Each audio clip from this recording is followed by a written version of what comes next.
The Outsider podcast shares the opinions and analyses of Drew Landry. They are his thoughts, and his thoughts alone, and do not necessarily reflect every member of his audience or newsletter readers. Now, on with the show.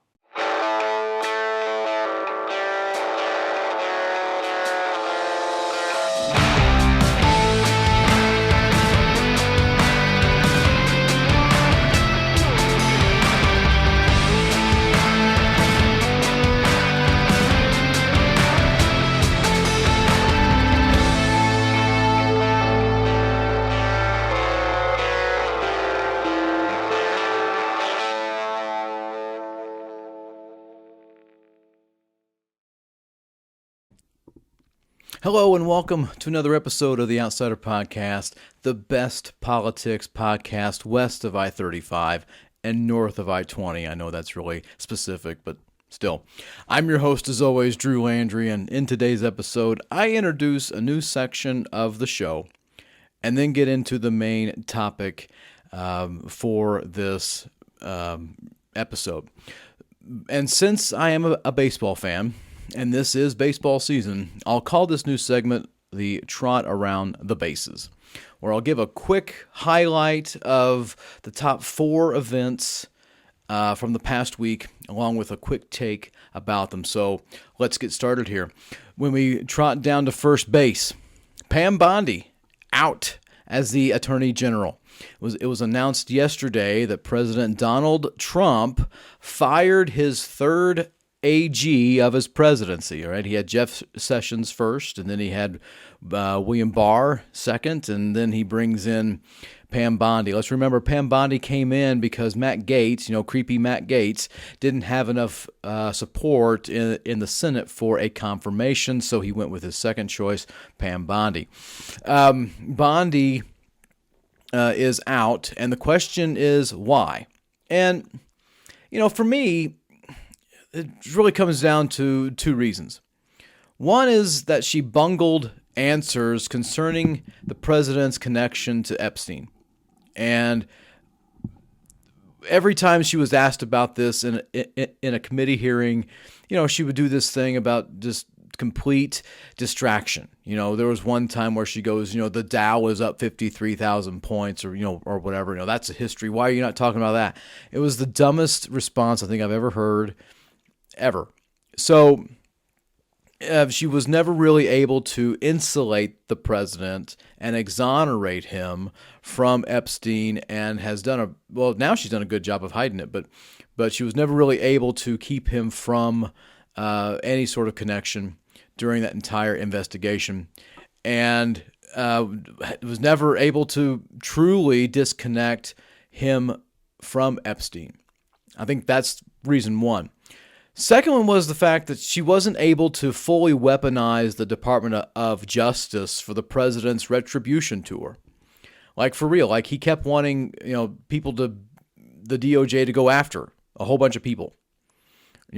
For instance, James Comey, who went out, who was on this council in the first term of his that led to the Russia investigation.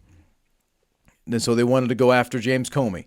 That failed. Then they wanted to go after Letitia James up in New York for all the crimes that he committed up there, and then that failed.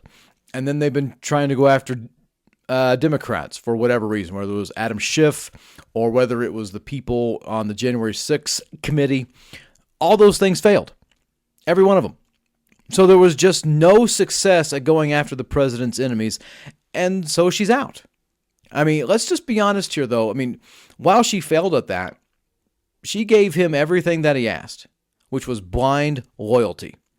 And she couldn't last more than a year in this spot. That's really sad. That's first base. Let's move on here to second base. We trot on down. We have the Supreme Court heard the birthright citizenship case of Trump versus Barbara, and it looks like the president's going to lose out here. He was there. He went to the hearing, only to leave midway through. I'm guessing because he got bored. It became less about him, so he was no longer interested. Aside from that, the Solicitor General, who is the one who argues cases in front of the U.S. Supreme Court on behalf of the federal government, looked completely unprepared.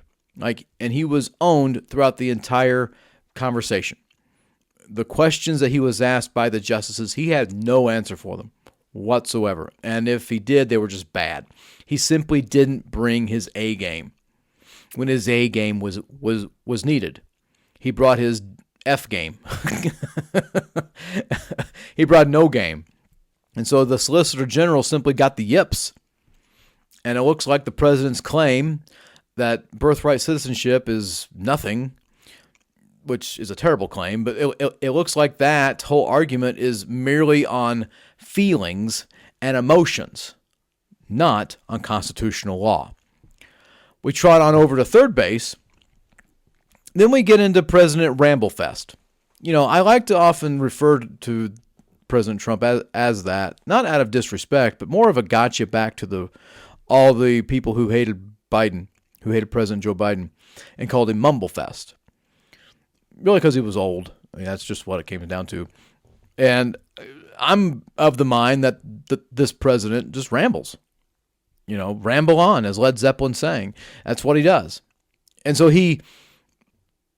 President Ramblefest lost another set of voters because not even he could figure out what he was saying. In this speech that he gave about Iran, all right, that's what I'm talking about here. He gave this speech about Iran and our involvement in it. He's trying to give everybody an update. And honestly, he just looked lost out there. He had no clue what he was saying. Just completely just not there. Here's the gist of it all. He tried to sell an unpopular war to the American public who didn't want to hear it. Made a terrible pitch about it. He threatened NATO. And which is funny because he keeps threatening NATO and then he wants NATO's help. Dude, when you threaten people and they don't help you, I wonder why. This isn't like some difficult math equation. This is just basic stuff. Just you got to roll your eyes about this stuff. He gave little information as to what's going to happen next, except we're gonna win very soon. It's going to be over very soon. Very soon, it's going to be over. Okay, imagine if I was telling my wife, if she asked me when I'm going to be home from work, and I just said, very soon, and say she asked me that at 10 a.m. and I'm not going to be home until 4 or 4:30 or 5 p.m. and I just keep saying very soon. At some point, that's not going to fly. And I don't know what very soon means, but I can tell you the American public has a barometer for very soon.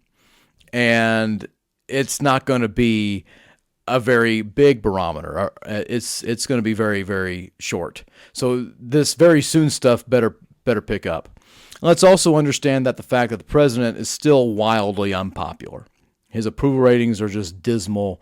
Even in Republican polls, even when pollsters are conservative, they're still bad. So this was just really another waste of time for him to go sell himself and sell whatever it is that he wanted to do, which was bomb more things in Iran. And all of that is unpopular. There's no question about it. So it was a waste of space, except to raise the Trump profile for some investor somewhere else. And so as we round third and we head home plate, there's a report that comes from the Houston Chronicle from a U of H study, University of Houston, that teacher pay has dropped in Texas. According to this report, the average teacher in Texas makes about $63,000 a year. At least they did in the 2024-2025 school year. That is almost a $4,000 drop from what they made in 2023 to 2024. So teachers are expected to do more. They're being paid less. And this is just great job, Texas. Great job, state leaders. You guys are doing awesome. So wonderful. Question here for all the teachers. Why do you keep voting for these people? Let's just understand that. I think you really need to have a road to Damascus thinking here about your political preferences at the state level. They treat you like crap, and you still vote for them. They simply don't care about you. They want to add more things to you. These leaders say that you are woke. There are state representatives who believe that if they had 2 weeks to prepare, they could do your job. I just want you to hear that. I want you to know that. That's a direct quote from one, by the way. Okay? Well, I shouldn't say direct. It's a quote nonetheless. The gist is there. I could, even if you were in the world of finance, they could think that, well, I could teach a math class if I had 2 weeks to prepare about math. I could do that, is really what they're saying. This is, and yet you keep voting for them. Teachers, you got to wake up. You got to start thinking that different leadership is going to yield different results, and it can only be better. I mean, my goodness. So that is the trot around the bases. There's your quick 4 main stories that I felt were important from this past week. And now I want to get into the main story, the main point that I want to really get into for this episode. And this has to deal with probably the dumbest thing since, really the dumbest idea since unsliced bread. You know how things are the best thing since sliced bread? This is the dumbest thing since unsliced bread. And folks, it's this annexation of New Mexico. Okay?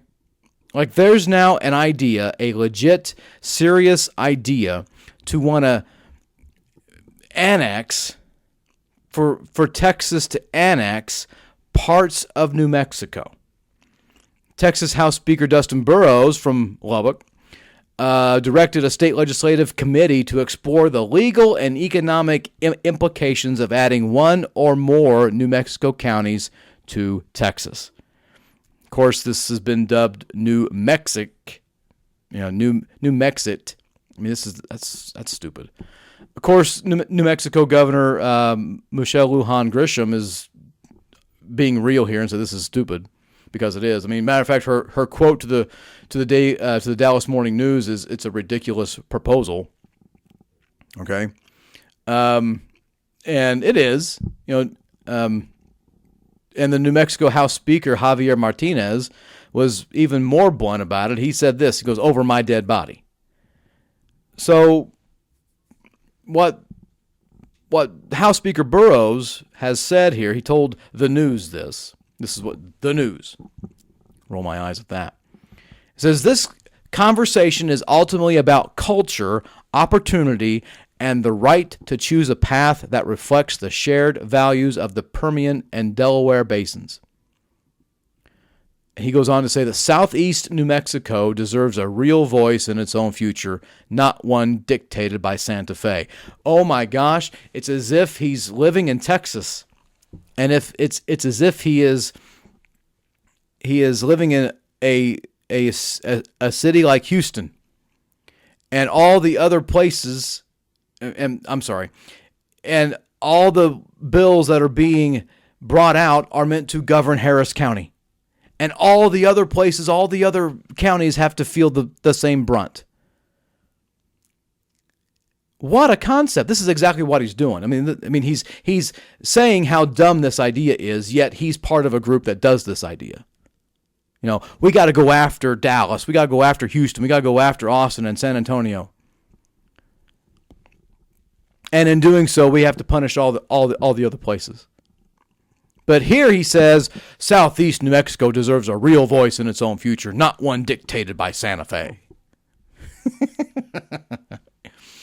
He goes on to say it's a conservative, it being Southeast New Mexico, it's a conservative, energy-rich region with a fierce independent streak. And West Texas has shown what's possible when you respect oil and natural gas, protect property rights, and trust local communities. Okay. The first part I'll give you. Oil and gas, no, all right, fine. But the property rights, that's hilarious. That's flat out hilarious. You're not protecting anybody's property rights. I have to have a permission slip to dig in my backyard. I live in Texas. If I want to dig in my backyard, I gotta go. I gotta ask for permission to do that. My place is owned by the city. This is my land. I should be able to do what I want with it, but I can't. I gotta ask for permission before I put one shovel in my backyard. No protecting property rights here. What the heck are you talking about? And then he says, trust local communities. Boy, that's hilarious. Are you telling me that this leadership enriches local control?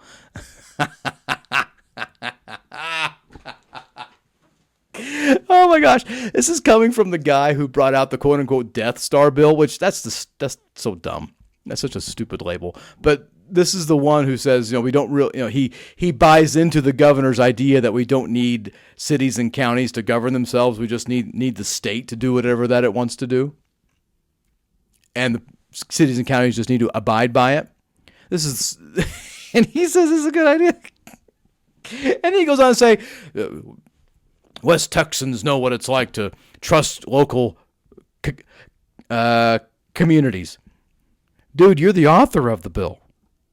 You're the one who has fought against local cities and mayors and city councils and county judges for a lot of your career, and yet here you are saying that that's a prideful part of being a West Texan?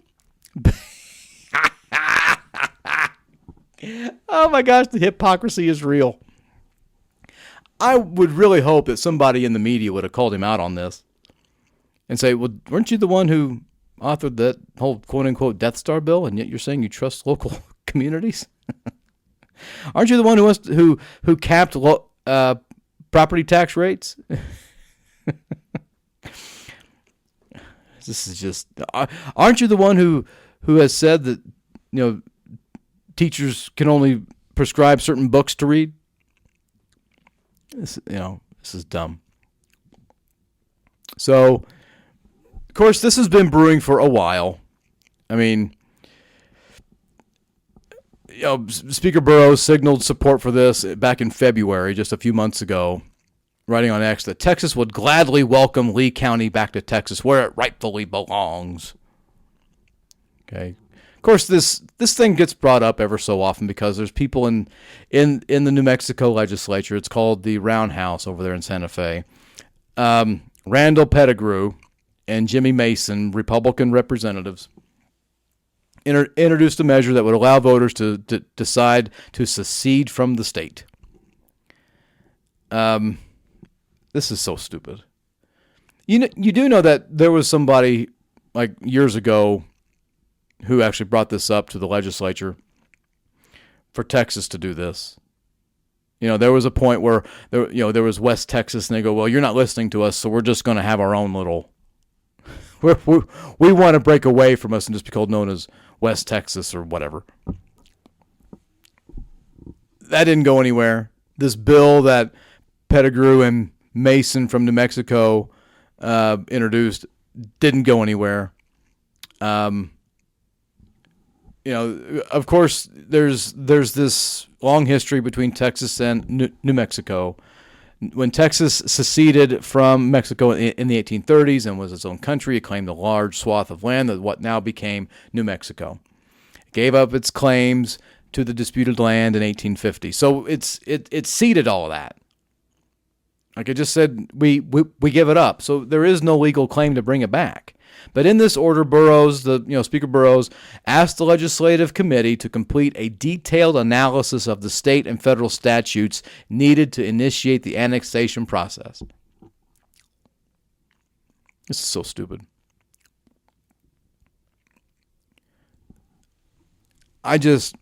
Look, this isn't the only thing that was that was mentioned in this whole interim committee thing. There's a host of other things, like wanting to study the actuary and science of the teachers' retirement system, TRS. That's fine, but this is right back to the dumb shit. And pardon my language here. I'm sorry. I don't really like to curse, but you have to call a spade, folks. This is stupid. And anybody who actually thinks this is a good idea, I don't know what you're being sold here, but this is dumb.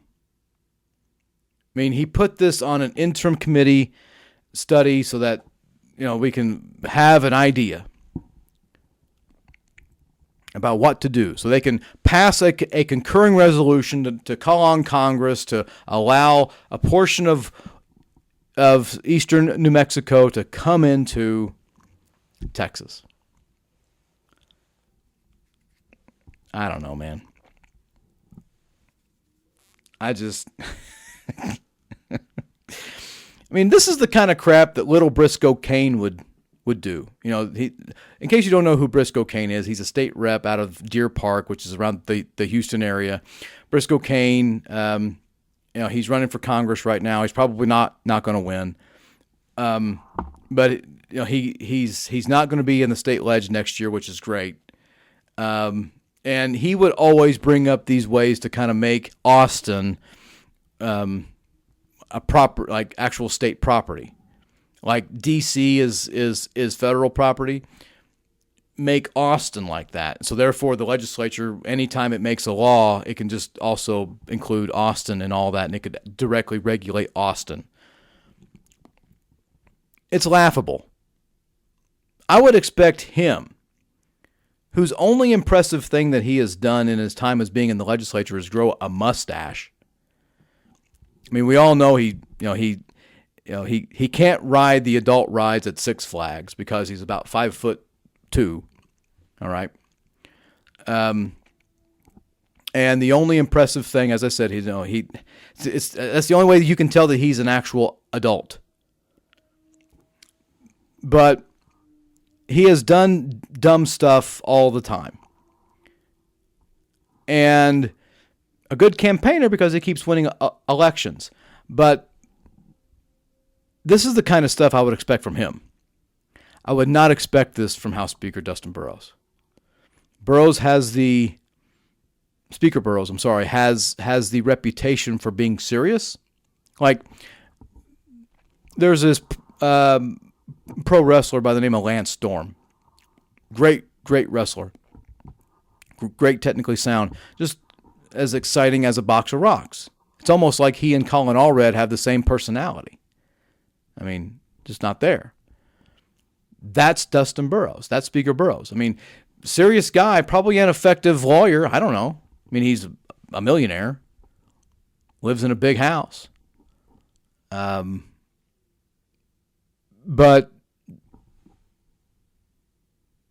I guess he's serious enough to be the House Speaker. Has enough respect of his own colleagues, which he had to earn over time to get here. But this is dumb. Like 5th grade, 4th grade level, dumb. It's as if you're saying, the house is on fire. But you go, you know what? I think I want to go, instead of trying to call 911 or trying to put the fire out, I think I'm going to go play in the sandbox across the street. I'm going to look into that. See if that can help. That's what this is. He must think things are so good in Texas that we don't need to actually focus on real things that matter.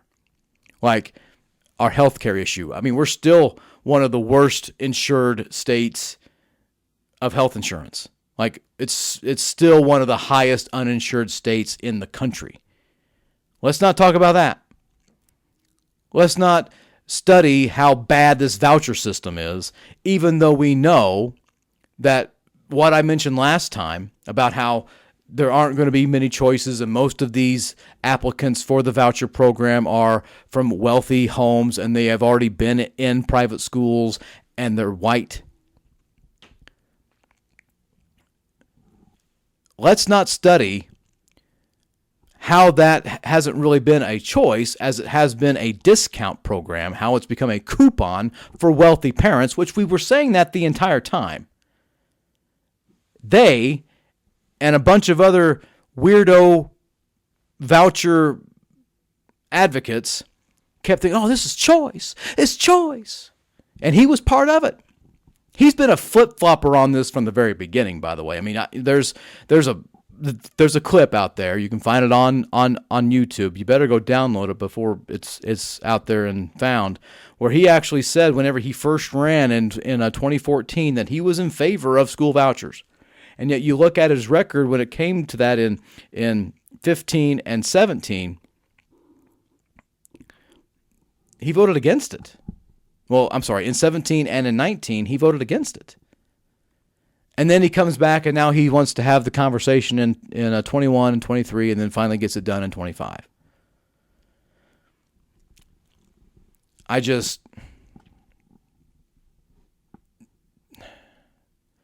Let's not look into how that's not helping actual people. Let's not do a study on that. Let's not study how we can improve the classroom for teachers. Let's not do a study on how to lower the student-to-teacher ratio. Let's not do a study on how to improve infrastructure in the more rural areas. Let's not do a study on improving and making broadband internet access stronger than what it is and how much that would cost. Oh, gosh, no. Oh, gosh, no.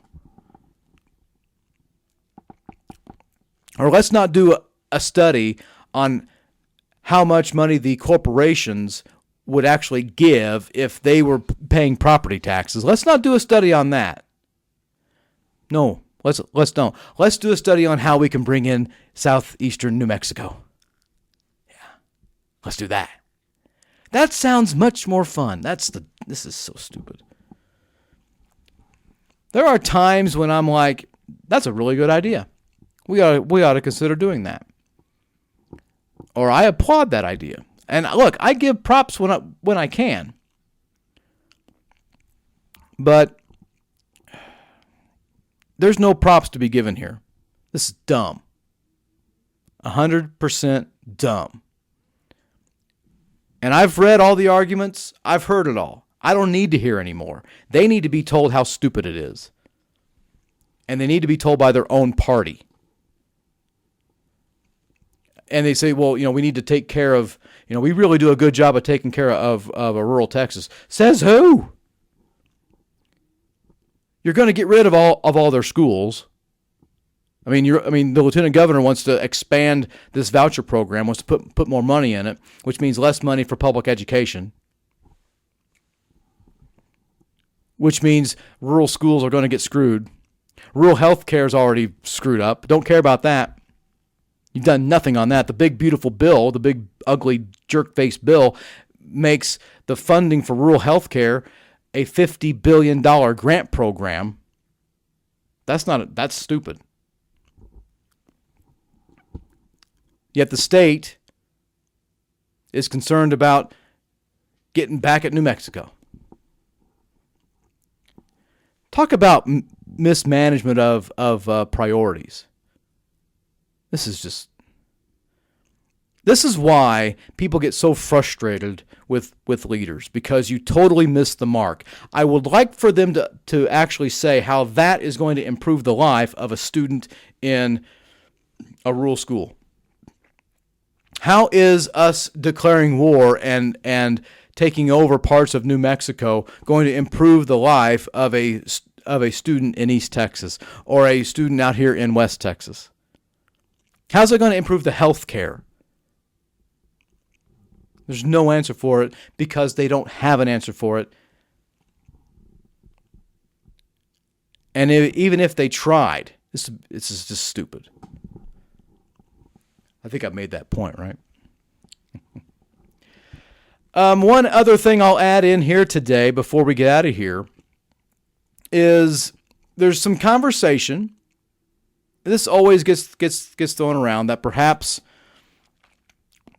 with Bondi out, maybe the president will bring Ken Paxton as the Department of Justice leader, as the new Attorney General. I don't think Ken Paxton has the votes in the Senate to be confirmed, nor do I think Ken Paxton wants it. I don't think he wants any of that. I think Ken Paxton wants to beat John Cornyn more than he wants anything else. He wants to beat John Cornyn more than he wants to be U.S. Senator. So his own ego is going to tell him no. But that said, it's a conversation that's going out there. There's some polling to suggest that Paxton's going to win this thing. He's going to win the Republican primary runoff. And Republicans are going to have to just resign to the fact that Kim Paxton's going to be your nominee. And you got to live with that. I have to say this. This will be the last thing here. He was at CPAC. CPAC came to Dallas last weekend, and he got to be the surprise guest. Ooh, the surprise guest. And he made this point about how his faith really strengthened and got him through, got the resolve that he needed to get through the sham impeachment of 2023. It was his faith. Yeah, I bet it was. I bet it was also his faith that took him into the loving arms of Laura Olson, which was his first mistress, and then to Tracy Duhan, who was his second mistress, who is the one who was the Christian influencer with like 7, 8, 9, 30 kids. Somehow that did not, that's never part of the conversation. If anybody needs several belts in this state, it's Kim Paxton. He has such a hard time keeping his pants up. I mean, he is just his faith. His faith ought to tell him to be celibate for a little while. I mean, next month is going to be the Kentucky Derby, and that's where he met Tracy Duhan a few years ago. That's where they met. I wonder if there's going to be a rendezvous with her there. You think? Churchill Downs better be on the lookout for a lazy-eyed, ugly-faced attorney general who's running for Senate in Texas. You can always tell it's Kim Paxton because he'll always steal your pen too. That aside, the jokes write themselves about Kim Paxton. I mean, he is a punchline. But what is the sad thing about it is that he's a really good campaigner. He has no morals. He has no moral core. There is no character to Kim Paxton. I mean, he is just a philandering crook. But he's a good campaigner. He makes people forget that. And that is a really good candidate. He's going to beat Cornyn unless some miracle happens and Cornyn pulls a rabbit out of his hat. This is going to be the end of John Cornyn and his time in the U.S. Senate. What's interesting here is I think it would be funny if Cornyn, if he lost, and then he resigns his seat, and then Abbott appoints someone and then has to have a special election. And I think that would be hilarious if he appointed Paxton to that, and then we have Paxton versus Tallarico Part 1 in a special election. And I think that would be something special. I think that would be a telltale sign that perhaps that would be a really good measurement of the Democratic enthusiasm in a special election statewide like that. I don't know if Cornyn's going to do that. I would doubt it. I mean, he is a good Republican, and he don't want to screw over his party like that. But I do think he'd like to screw over Kim Paxton like that. I even think he'd even vote for James Tallarico. Okay. That's it, folks. Thanks for being here with me. Appreciate you listening in to the Outsider Podcast, and I hope you have a really good day, great weekend. I'm recording this the weekend of Easter, and so I hope you have a good Easter and you celebrate it with those you love, and may you have a good religious experience if that's how you celebrate it. I wish you all the best, and I'll see you again very, very soon.